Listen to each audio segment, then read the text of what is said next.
Assalamualaikum warahmatullahi wabarakatuh. Perkenalkan, kami dari kelompok 2 akan mempresentasikan tentang pemberontakan G30 SPKI. Dalam video kali ini, kami akan membahas pemberontakan G30 SPKI tahun 1965 yang meliputi pengertian G30 SPKI dan tokoh pendiri, latar belakang, tujuan, jalannya konflik, dampak pemberontakan, serta upaya penumpasan. Pengertian G30 SPKI dan tokoh pemimpinnya.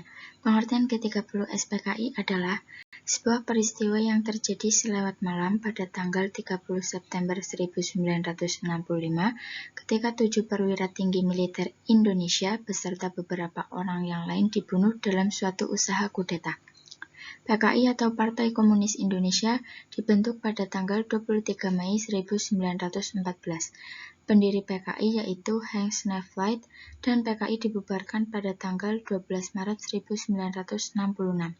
Tokoh pemimpin G30 SPKI di Indonesia bernama Dipa Nusantara Aidit, lahir di Tanjung Pandan, Belitung pada tanggal 30 Juli 1923 dan beliau meninggal di Boyolali, Jawa Tengah pada tanggal 22 November 1965. Beliau merupakan pemimpin senior Partai Komunis Indonesia atau PKI. Latar belakang pemberontakan G30 SPKI. Pertama, meningkatnya popularitas PKI di Indonesia yang tergabung dalam 3 blok paham yang diakomodasi oleh Soekarno, yaitu Nasakom, Nasional, Agama, dan Komunis. Kedua, kekhawatiran Amerika Serikat terhadap jatuhnya Indonesia ke tangan komunis. Ketiga, rumor kurang sehatnya Soekarno. Dan yang terakhir, ketidakpuasan sejumlah tokoh militer terhadap Dewan Jenderal yang berkuasa di jajaran militer tertinggi yang mengakibatkan terhambatnya naik jabatan. Tujuan G30 SPKI bagi militer yaitu untuk kudeta terhadap Soekarno yang ada di bawah pengaruh PKI. Kemudian bagi PKI itu sendiri untuk mempertahankan posisi Soekarno sebagai pendukung utama PKI. Jalannya konflik. Pada tanggal 1 Januari 1927 terjadi pemberontakan Silungkang atau pemberontakan malam tahun baru yang dilakukan oleh para pemberontak PKI terhadap pemerintah Hindia Belanda di Minangkabau. Pada awalnya, rencana pemberontakan tersebut merupakan hasil perundingan dalam konferensi Prambanan yang diadakan oleh PKI pada tanggal 25 Desember 1925. Namun, rencana tersebut ditunda akibat gempa bumi 28 Juni 1926 yang terjadi di Padang Panjang yang rencananya dijadikan pusat perlawanan.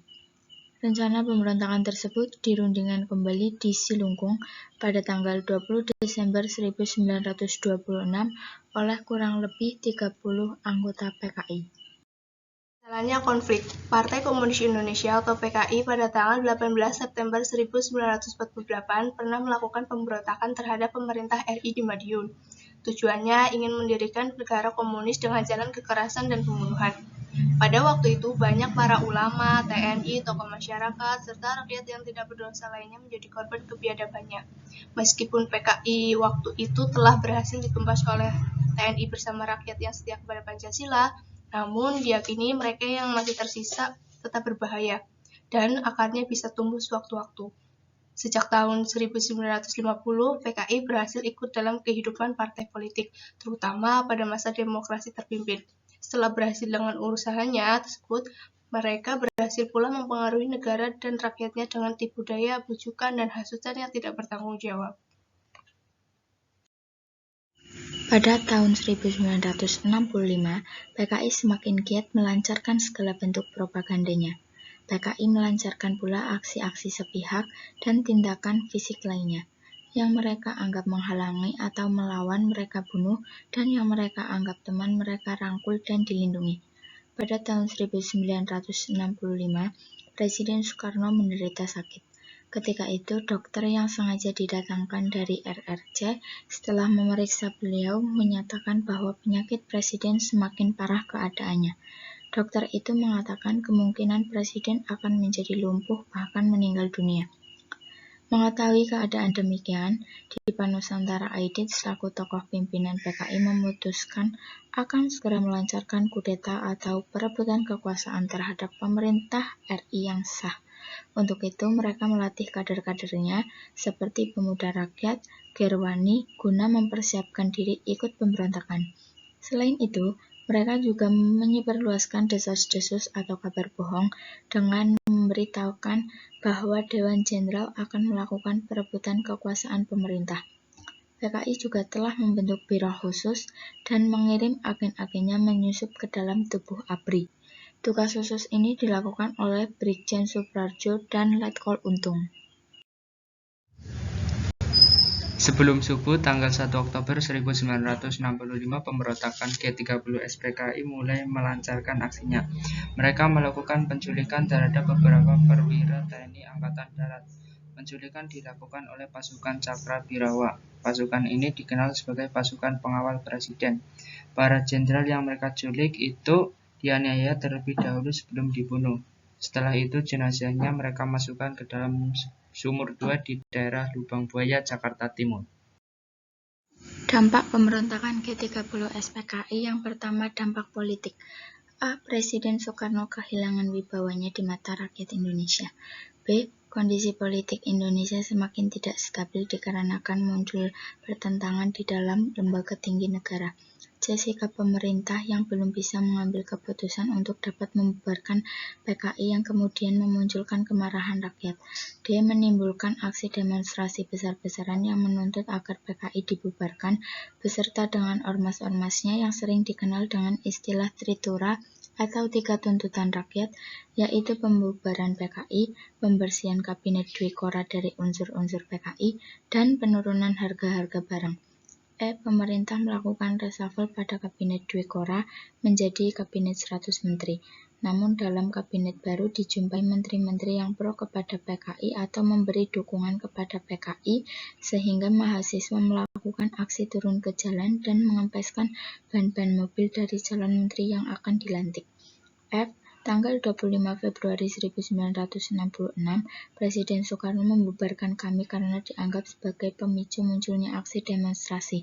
G. Tanggal 11 Maret 1966, Presiden Soekarno mengeluarkan surat perintah 11 Maret atau sering dikenal dengan istilah Super Smart. Yang kedua, dampak ekonomi. A. Inflasi tinggi diikuti dengan kenaikan harga barang yang susah untuk dikendalikan, sampai melebihi 600% setahun. B. Pemerintah mengadakan devaluasi rupiah lama menjadi rupiah baru, yaitu Rp1.000 menjadi Rp100. C. Pemerintah menaikkan harga bahan bakar menjadi 4 kali lipat.